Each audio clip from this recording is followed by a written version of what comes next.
Shalom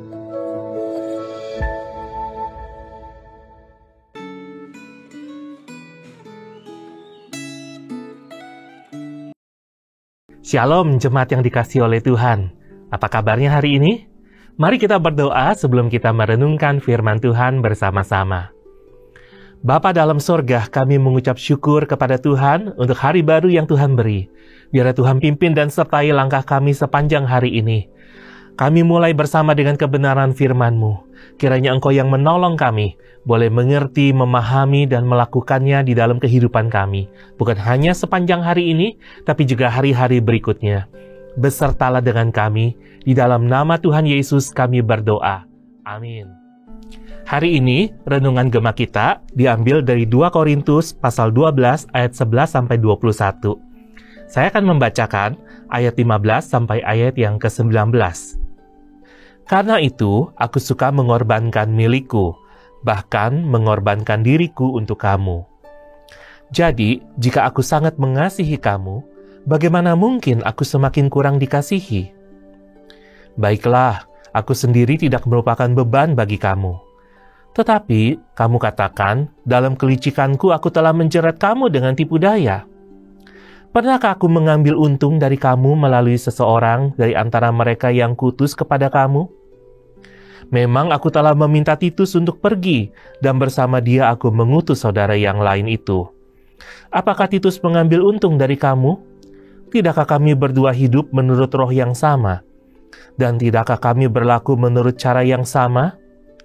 Sudah lama agaknya kamu menyangka bahwa kami hendak membela diri terhadap kamu.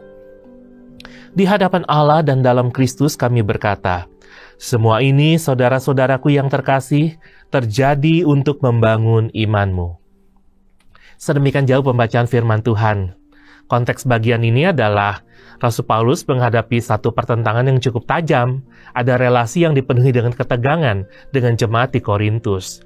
Dalam banyak hal Paulus dirugikan sebetulnya ketika jemaat Korintus punya kesempatan untuk membela dan memulihkan nama baik Paulus, namun mereka tidak melakukannya. Namun Paulus tetap memiliki sebuah komitmen untuk memelihara dan mengembangkan sebuah relasi, bahkan sekalipun relasi itu ada di dalam sebuah ketegangan. Nah, inilah yang menjadi komitmen Paulus. Nah, kita akan belajar bersama-sama, akan merenungkan ini. Bagaimana tuh Rasul Paulus membangun iman jemaat. Bagaimana Rasul Paulus di tengah situasi yang tidak mudah kepada jemaat di Korintus, dia tetap berkomitmen, dia rindu membangun iman jemaat di Korintus. Ada beberapa hal yang dia lakukan, yang mudah-mudahan dapat menginspirasi kita, yang mudah-mudahan dapat menjadi sebuah dorongan semangat bagi kita, menjadi cermin juga bagi kita dari apa yang dilakukan oleh Rasul Paulus. Yang pertama, bagaimana Paulus membangun iman jemaat di sana dengan pelayanan yang tidak menjadi beban bagi orang lain. Indah bukan ya? Paulus tuh nggak mau jadi beban di dalam pelayanannya. Dia berkata, bukan hanya di masa yang lalu aku nggak mau jadi beban, tapi di masa yang akan datang pun aku nggak mau jadi beban. Rasul Paulus mau pelayanan itu jadi pelayanan yang memberi dampak, bukannya justru malah membebani jemaat. Dan yang kedua, bagaimana Paulus membangun iman jemaat? Dengan teladan kerendahan hati. Rasul Paulus katakan, aku tuh tidak berarti sedikit pun. Bahkan, kalau kita membaca di ayat yang ke-12, dia tuh tidak pakai otoritas atau kuasa sebagai rasul. Untuk apa? Untuk menekan, untuk menunjukkan kuasanya. Dia tidak menganggap itu sebagai sebuah kesempatan untuk menguasai, tapi justru dia menunjukkan sebuah teladan kerendahan hati. Saudara-saudara sekalian, bahkan sekalipun ada kesempatan untuk membela diri, Paulus katakan, aku tuh tidak membela diri. Dan yang dia lakukan bukan membela diri secara sembarangan, untuk pencitraan, untuk menekankan bahwa aku tuh nggak salah, aku tuh hebat, aku tuh penting. Enggak. Tapi dia membela diri adalah untuk mempertahankan apa yang sudah dia lakukan dalam pelayanannya kepada Tuhan. Bukan untuk memegahkan diri, tapi justru untuk menunjukkan betapa banyak pengorbanannya untuk berita Injil, betapa banyak pengorbanannya untuk jemaat di Korintus, untuk memunculkan kesadaran mereka. Karena memang dalam ketegangan-ketegangan seperti ini, Rasul Paulus menghadapi sebuah kenyataan bahwa jemaat Korintus itu menjadi begitu bebal, tegar tengkuk, mungkin merasa punya banyak karunia, sehingga akhirnya lupa akan jasa, akan karya yang telah dilakukan oleh Paulus. Yang ketiga, apa yang dilakukan oleh Rasul Paulus? Rasul Paulus mengorbankan apa yang dimiliki. Dia rela mengorbankan semua itu. Bahkan dia rela mengorbankan dirinya. Di ayat yang ke-15, katakan demikian.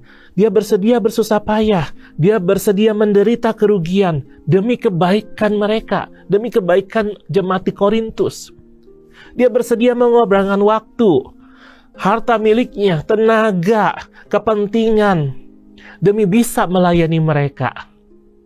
Ini sungguh merupakan sebuah contoh yang indah, bahwa sekalipun ada dalam keterbatasan, relasi yang rumit, ya relasi yang dipenuhi dengan ketegangan, tapi dia katakan, aku tuh rela korbanin semuanya, bukan hanya hartaku, tapi juga korbanin diriku, supaya bisa melayani kamu. Kita lihat betapa komitmennya Paulus untuk membangun iman jemaat. Yang keempat, Rasul Paulus tetap mengasihi, sekalipun dia diperlakukan dengan tidak baik.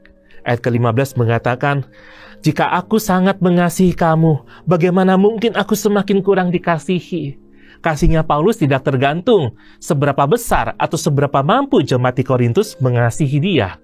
Tapi kasih Paulus kepada jemaat di Korintus karena dia telah mengalami kasih Tuhan lebih dulu. Sehingga itu memampukan dia terus mengasihi sekalipun dia kurang dikasihi atau bahkan tidak dikasihi oleh jemaat di Korintus. Tidakkah ini menjadi sebuah perenungan bagi kita? Seringkali kasih kita menjadi kasih yang bersyarat, bukan? Pada waktu orang lain mengasihi kita baru bisa merespon juga dengan kasih. Tapi waktu orang lain tidak mengasihi kita, kurang mengasihi kita, jangan-jangan kita pun tidak mengasihi mereka, ataupun kurang mengasihi mereka. Sehingga tidak mungkin relasi terbangun, tidak mungkin jemaat dibangunkan, tidak mungkin tubuh Kristus dibangunkan. Karena apa? Karena kita berhenti mengasihi hanya karena tidak ada respon dari orang yang dikasihi. Namun Paulus terus menunjukkan kasih. Yang kelima, bagaimana Paulus menunjukkan sebuah komitmen dalam membangun kehidupan jemaat, yaitu dengan menjaga ketulusan dan integritas. Ini ada di ayat 16 sampai ayat 18. Ya. Di ayat 14 bahkan lebih dulu dikatakan, bukan hartamu loh yang aku cari, tapi kamu yang aku cari. Bukan hartanya yang penting, tapi pribadinya, tapi orangnya. Dan di ayat 16 sampai 18, Rasul Paulus mengatakan, dia tuh tidak mengambil untung dari jemaat yang dilayani.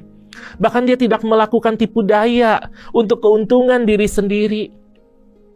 Ini menunjukkan sebuah komitmen Paulus bahwa waktu kita membangun kehidupan orang lain, kita membangun kehidupan iman sesama, maka kita tidak boleh melakukan tipu daya. Kita tidak boleh mencari keuntungan diri sendiri.